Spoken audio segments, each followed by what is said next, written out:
వనిత కార్యక్రమానికి స్వాగతం. ఈనాటి కార్యక్రమంలో ఖానాపూర్ తెలుగుదేశం పార్టీ ఎమ్మెల్యే సుమన్ రాథోడ్ గారు మనతో ఉన్నారు. ఆమెతో మాట్లాడి ఆమె మనోభావాలను తెలుసుకుందాం.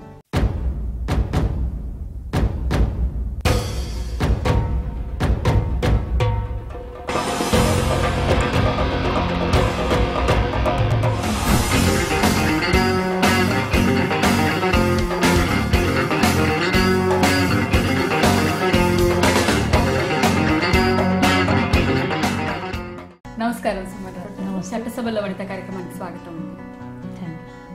మీరు మీ భర్త రమేష్ రాథోడ్ గారు రాజకీయాల్లో ఉన్నారు. మీ బాల్యం గురించి, అంటే బంజారా ట్రైబ్ నుంచి వచ్చి ఉన్నత స్థానానికి ఒక శాసనసభలో మీరు ప్రాతినిధ్యం వహిస్తున్నారు. మీ బాల్యం గురించి చెప్తారా?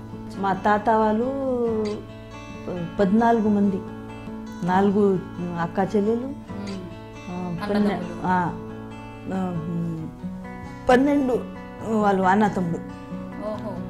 మా ఫ్యామిలీ మొత్తం ఎడ్యుకేషన్ చేసేవాళ్ళు. అప్పుడే గిరిద్వార్, డాక్టర్, లెక్చరర్, కమిషనర్, నా తాతయ్య అందరు చదువుకున్నారు.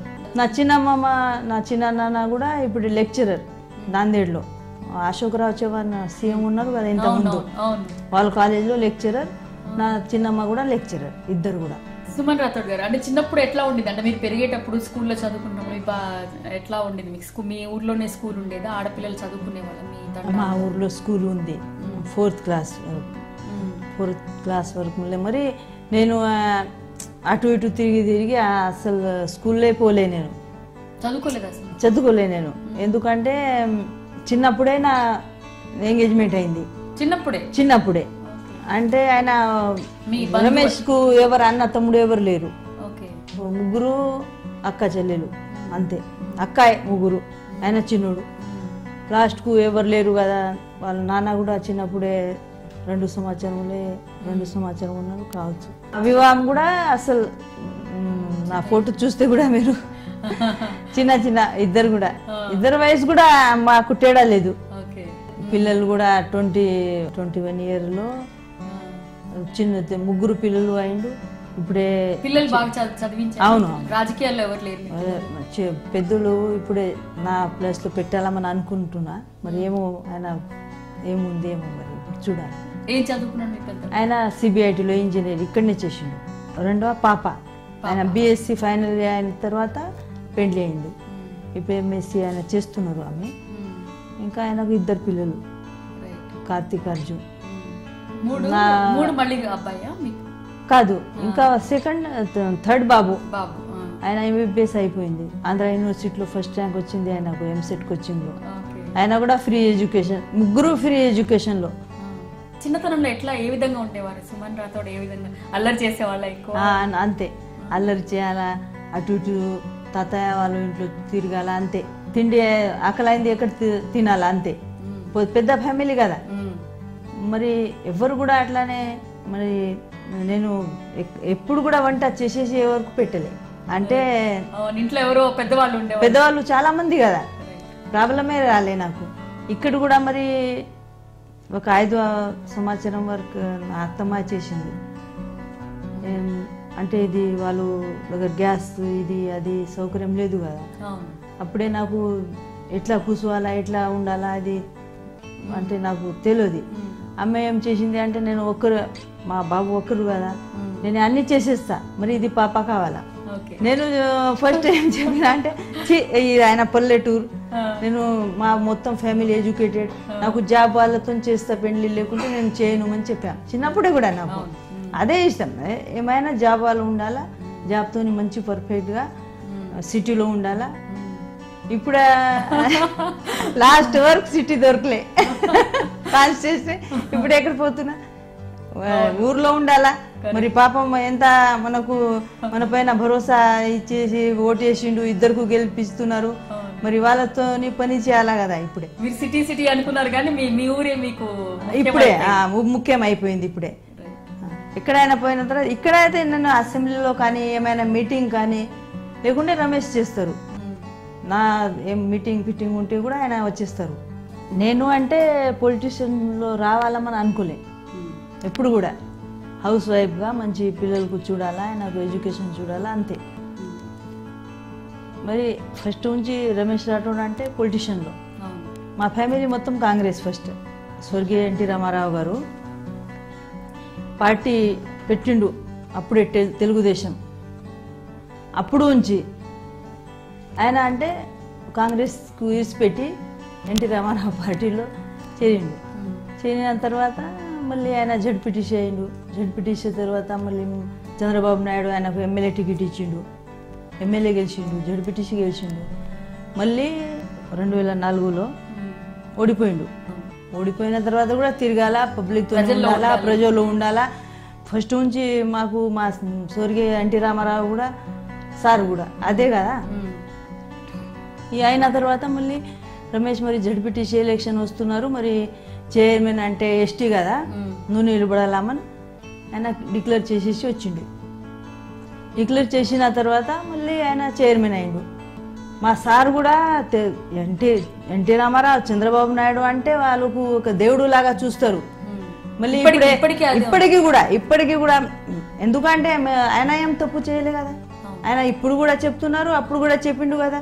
నా సార్ ఎమ్మెల్యే ఉన్నప్పుడే, మా గవర్నమెంట్ ఉన్నప్పుడే జన్మభూమి అంటే అందరు ఆఫీసర్ రావాలా, అందరు ఆఫీసర్తో మినిస్టర్ రావాలా, ఎంపీ, ఎమ్మెల్యే, ఆల్ డిపార్ట్మెంట్ అప్పుడే సెలెక్ట్ చేసేసి రోడ్ కానీ, పెన్షన్ కానీ, ఇల్లు కానీ అప్పుడే శాంక్షన్ చేసేసి పని ఎప్పటికప్పుడు చేసేయాల. ఈ అవినీతి జరగలే, ఏం జరగలే.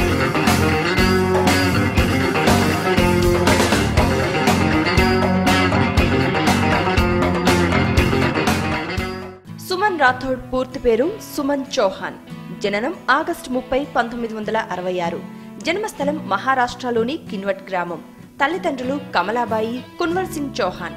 వివాహం మే 22, 1983లో జరిగింది. భర్త రమేష్ రాథోడ్. సంతానం 3: నితేష్, సోనాలి, రాహుల్. రాజకీయాల్లోకి 1985లో ప్రవేశించారు. 2008లో ఖానాపూర్ నియోజకవర్గానికి జరిగిన ఉప ఎన్నికల్లో శాసనసభ్యురాలిగా ఎన్నికయ్యారు. 2009లో మరోసారి ఎన్నికై శాసనసభ్యురాలిగా కొనసాగుతున్నారు. కులాలకతీతంగా అభివృద్ధే తన ఆశయమంటారు.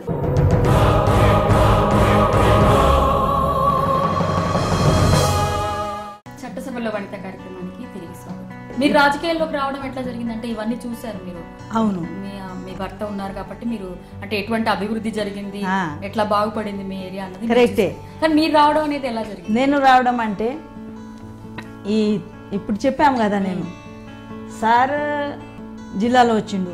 జిల్లాలో వచ్చిన తర్వాత మా ఊర్లో కూడా వచ్చిండు. వచ్చిన తర్వాత ఎంపీ గారుకు క్లియర్ చేసిండు కదా, మీరు చైర్మన్ రావాలా, జడ్పీ చైర్మన్ అంటే ఇప్పుడే సార్ నేను ఎట్లా ఇప్పుడు ఎమ్మెల్యే కదా, ఇంకా జడ్పీటీసీకి ఎట్లా పోవాలా? కాదు రమేష్, నువ్వు పోవాలా కంపల్సరీ, మీకు పేరు ఉంది, నువ్వు కంపల్సరీ చైర్మన్ అవుతారు చెప్పేసి వచ్చిండు సార్. సార్ డిక్లేర్ చేసేసి వచ్చిన తర్వాత ఆయన కంపల్సరీ చైర్మన్ అయిండు. చాలామంది జడ్పీటీసీలు అదే రమేష్ రాఠోడ్ చైర్మన్ అవుతున్నారు కదా, మనకు న్యాయం జరుగుతుంది అని పబ్లిక్ కూడా అందరు వేసిండు ఓట్, మొత్తం జడ్పీటీసీ. మరి అయిన తర్వాత ఇంకా బై ఎలక్షన్ వచ్చింది, టీఆర్ఎస్ రిజైన్ చేసిండు. మరి ఇప్పుడు ఏం చేయాలంటే అందరు భయపడిండు. రాజశేఖర్ రెడ్డి అంటే భయం కదా అప్పుడే, అందుకని పాపులర్ లీడర్ ఆయన. ఎక్కడ మేము ఒక సమాచారం కోసం ఇంత డబ్బులు ఎందుకు ఖర్చు పెట్టాలా, ఇందు మరి కాదు రమేష్ నువ్వే నిలబడి. మరి సార్ కూడా అదే చెప్పిండు, నువ్వు నిలబడు, నువ్వే చైర్మన్, నువ్వే ఎమ్మెల్యే. అప్పుడే ఆయన ఎమ్మెల్యే ఓడిపోయిన తర్వాత ఒక కేసు అయింది, ఫారెస్ట్ వాళ్ళతో గొడవ అయిన తర్వాత అదే కేసు ఓపెన్ చేసేసి లాస్ట్ అవర్స్లో హాఫ్ అన్ అవర్లో ఆయన టికెట్ రిజెక్ట్ చేసిండు. మరి ఎట్లా చేయాలా? ఇమ్మీడియట్ గా డమ్మిగా క్యాండిడేట్ నేనే నిలబడి. సో అనుకోని పరిస్థితులు రాజకీయాల్లోకి రావడం. అవును. మరి నెక్స్ట్ మరి ఎట్లా, మరి అందరు లీడర్లకు కూడా ఆశ. ఇప్పుడే ఎంపీ రాఠోడ్ రమేష్ పోతున్నారు కదా, మరి ఎమ్మెల్యే టీఆర్ఎస్ వాళ్ళకు ఇవ్వాలి. టీఆర్ఎస్ మేము కలిసినా కదా, ఎవరికి అయినా ఇవ్వాలి. ఫస్ట్ అయితే సార్ కానీ పార్టీ ఆఫీస్లో పెద్ద లీడర్లు కానీ కాదు, ఆయన ఇంత టఫ్లో గెలిచింది కదా ఆమెకు ఇవ్వాలా. సార్ కూడా డిక్లేర్ చేసిండు చంద్రబాబు నాయుడు కూడా డిక్లేర్ చేసిండు సుమన్ రాఠోడే ఖానాపూర్ ఎమ్మెల్యే చేసిన తర్వాత మరి సార్ మరి ఇద్దరికి ఎట్లా ఇస్తారు మీరు?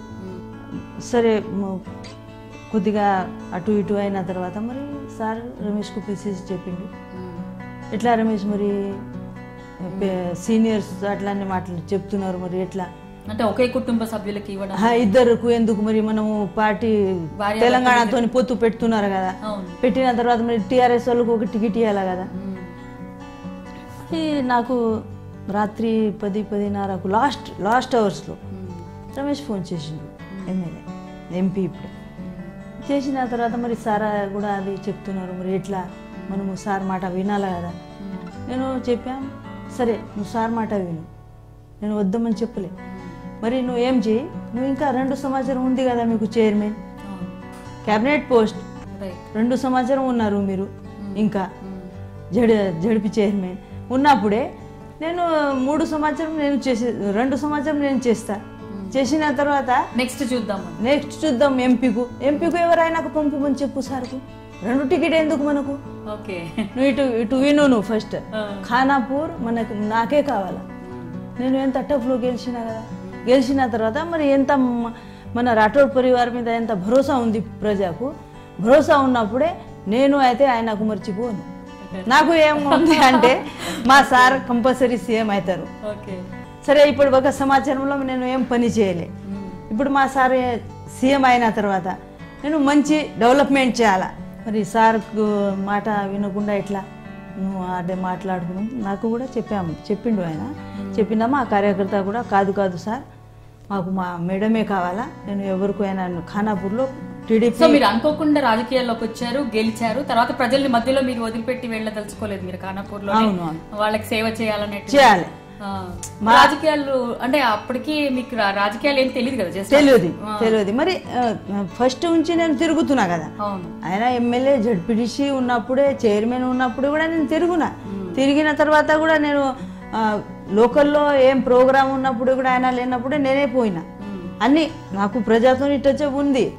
నెక్స్ట్ గెలిచిన తర్వాత నాకు ఒక ఆలోచన, అరే నువ్వు పాపం నాకు తెలుగు రాదు, అందరు అపోజిషన్ వాళ్ళు ఎంత ప్రచారం చేసిన తర్వాత నాకు ఓటేసి నువ్వు ఇంకా 27,000 లీడ్ నాకు సెకండ్ టైం.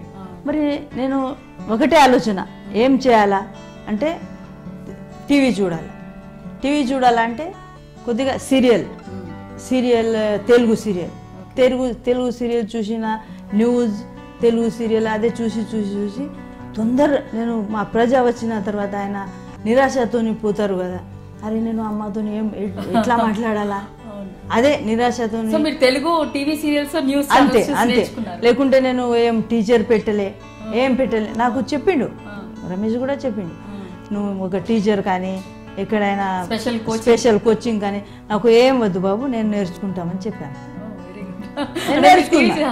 ఇప్పుడు వచ్చినప్పుడు మీరు ఎలాగా అంటే ప్రజలతో ఎట్లా మాట్లాడాలి అనే విషయాన్ని కూడా మీరు వాళ్ళ కోసమే. మరి మొన్న రచ్చబండాల్లో కూడా అట్లానే జరిగింది. అపోజిషన్ వాళ్ళు, కాదు మేడం మీరు తెలుగులో మాట్లాడాలి, 2వ ఎమ్మెల్యే కదా.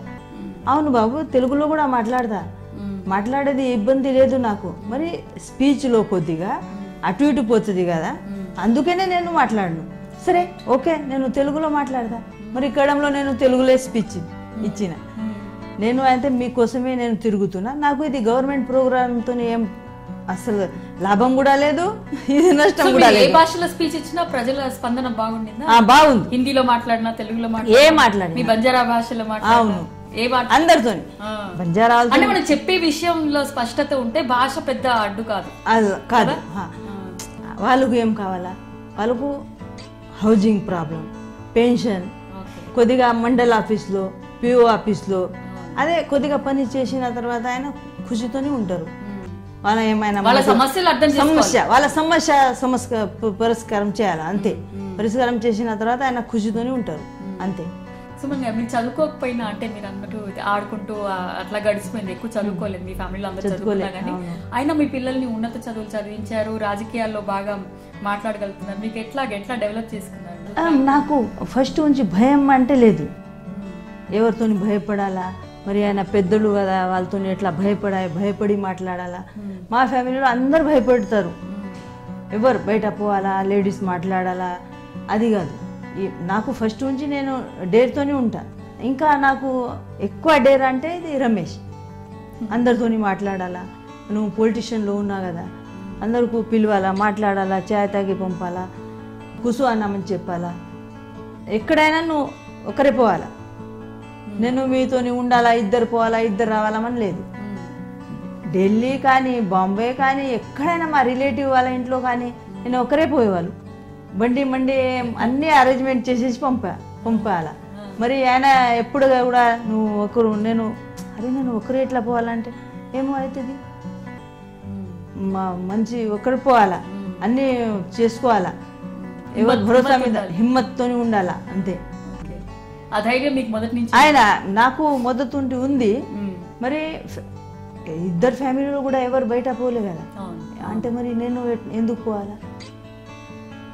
మరి మా ఇద్దరు ఫ్యామిలీ వాళ్ళు కూడా, మా మామయ్య వాళ్ళు కూడా మాకు బాగా సపోర్ట్ చేసిండు. ఎవ్వరు కూడా మరి ఇది అమ్మ ఎట్లా మాట్లాడుతున్నారు, మరి ఎంత డేర్తో ఉంది ఆమె, ఎవ్వరు కూడా కోపం కూరాలే. అందులో రాజకీయాల్లోకి వచ్చాక రెగ్యులర్ టైమింగ్స్ ఏమి ఉండదు కదా, ఎప్పుడంటే కాదు ఫస్ట్ నుంచి మీ దగ్గరికి వస్తూ ఉంటారు కదా, వస్తారు, చేయాలి అది చేయాలి, ఇదే అందుబాటులో ఉండాలి ప్రజలకి. ఇప్పుడే అంటే సరే. మరి ఫస్ట్ కూడా నేను ఎవరితోని భయపడలే, ఎవరికి మరి మెల్లగా మాట్లాడాలా, మెల్లగా ఉండాలా, కొద్దిగా భయపడి మాట్లాడాలా. మా అమ్మయ్యతోని మరి ఆయన పెద్ద నాతోని అదే అంటే నాకు నేను ఎప్పుడూ చేయలేదు.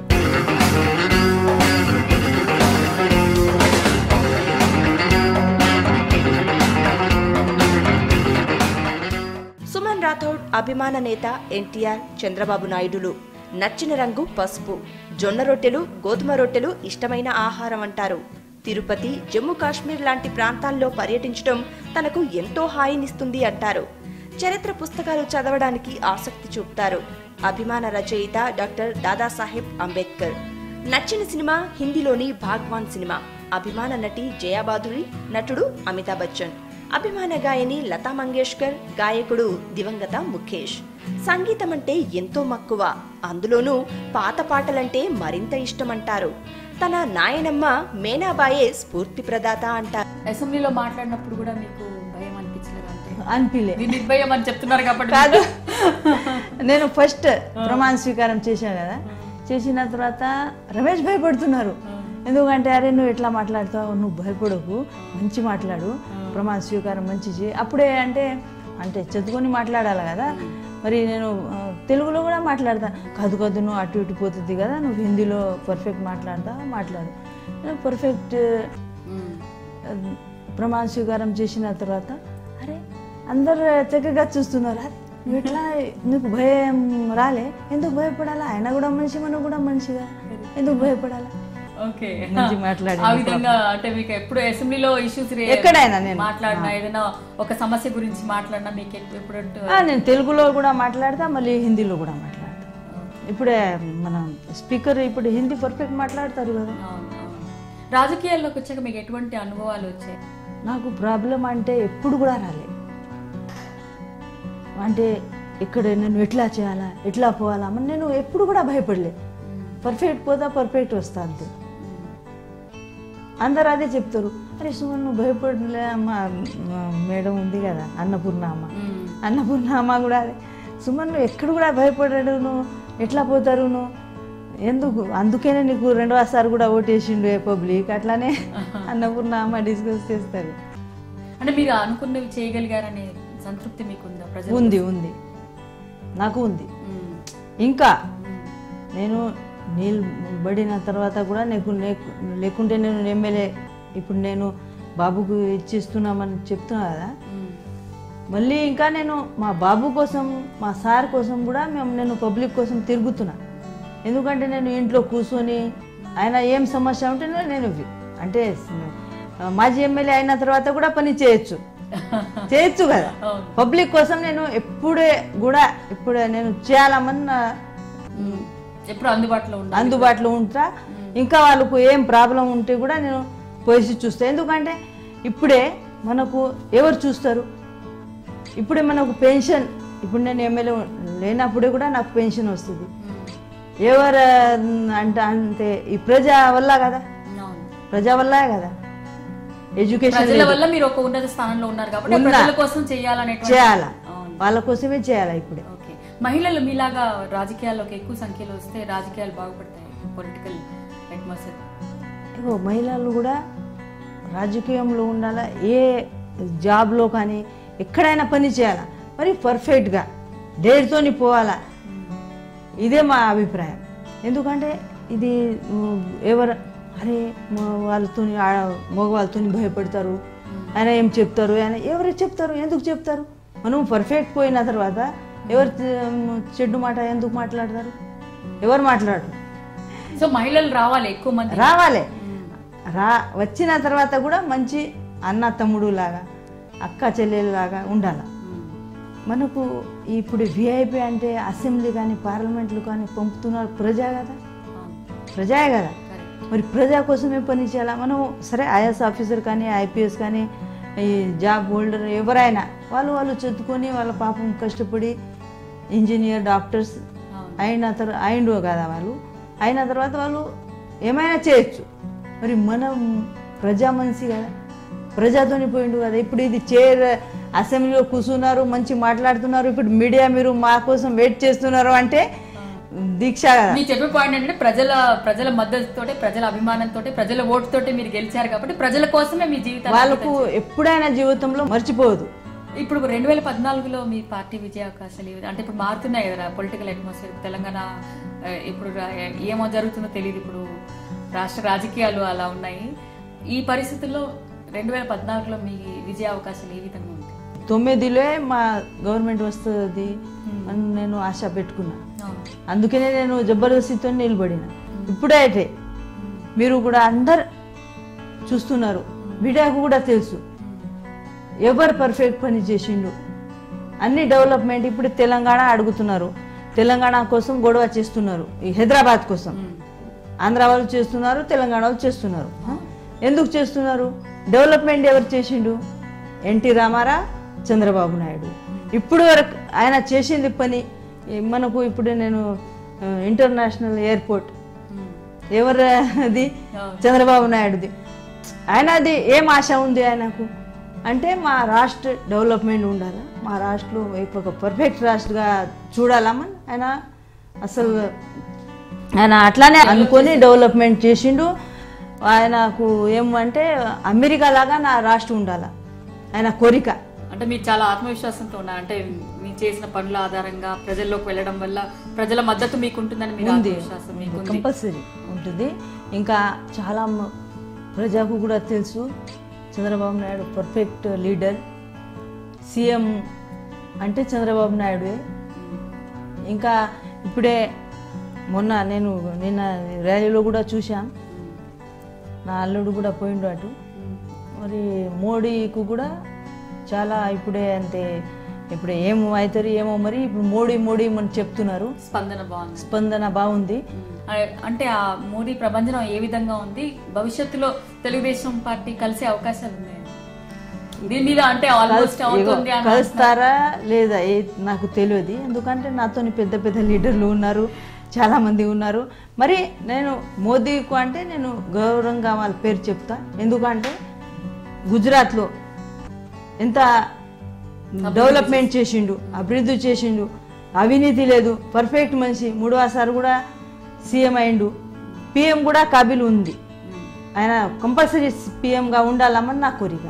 సో కాబిల్ లీడర్ అంటే మీదేనా అంట ఇప్పుడు తెలుగుదేశం మన రాష్ట్రానికి? మన రాష్ట్రకు అంటే మా సారే, ఎవరు లేరు.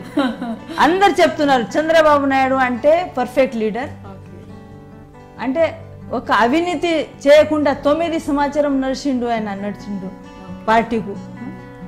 భవిష్యత్తుపై మీరు ఎంతో ఆశాభావంతో ఉన్నారు, అంటే ప్రజల మనిషిగా మీరు ఎంతో ఆత్మవిశ్వాసంతో మీ పార్టీ అధికారంలోకి వస్తుందని, మీరు కూడా డెఫినెట్ గా మళ్ళీ గెలుస్తారని మీరైనా మీ అబ్బాయి అయినా ఒకవేళ నిల్చుంటే. On that note thank you very much Suman Rathod garu, నమస్కారం. మహిళలు ధైర్యంగా నిబ్బరంగా ముందుకు వెళ్ళాలని సుమన్ రాథోడ్ గారు చెప్పిన విశేషాలు విన్నారు కదండి. చట్టసభలో వనిత కార్యక్రమంలో మరో వనితతో మళ్ళీ కలుసుకుందాం. అంతవరకు సెలవు. నమస్కారం.